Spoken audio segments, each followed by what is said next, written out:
India continues to suffer a severe heat wave, with temperatures crossing 50 degrees Celsius in several areas week after week. Welcome to Deep Dive with Outlook. Today we'll be discussing climate change and heat wave in India. Delhi, Bihar, Rajasthan and Jharkhand have become heat traps due to their unbalanced growth, devouring water bodies and increasing greenhouse emissions. At least 77 people lost their lives because of the heat wave from May to 3rd June. Not just India. According to an analysis by World Weather Attribution, climate change made the likelihood of such a heat wave across South Asia 0.85 degrees Celsius hotter than it would otherwise be. Pregnant women, newborns, children, adolescents, older people, the poor and the marginalized communities are the ones who are most affected by wildfires, flooding and extreme heat. A report by Yale Program on Climate Change Communication shows that about 1 in 3 of the 2,178 respondents in South Asia said they have either already moved or considered moving because of weather-related disasters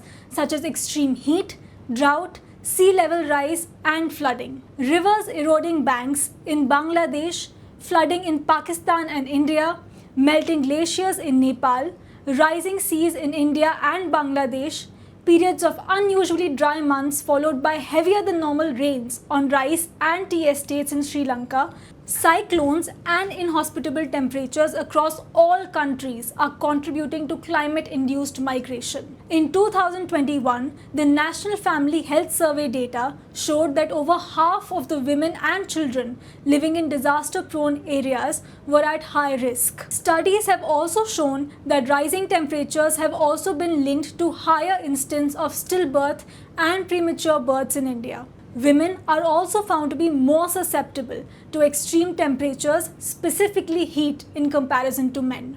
Last year, the bulletin set its metaphorical doomsday clock at 90 seconds to midnight. Every year, the bulletin updates the time of its symbolic doomsday clock to illustrate global human-created threats that it considers existential, including nuclear war and bio-threats like COVID-19, artificial intelligence and the climate crisis. Striking midnight represents the end of the world, projecting that humanity's continued existence is at a grave risk. To battle the climate change, India and United States are preparing to jointly launch NASA-ISRO Synthetic Aperture Radar, announced the White House. Krishna S. Vatsa, a member of the National Disaster Management Authority, said that most Indian states are implementing heat action plans that include providing drinking water and better medical facilities, as well as rescheduling outdoor work and school vacations. While there is no clear mandate to implement long-term strategies, Delhi's long-term plan includes increasing heat insulation of buildings, developing shelters for urban poor and slum dwellers, and investing in cooling water bodies.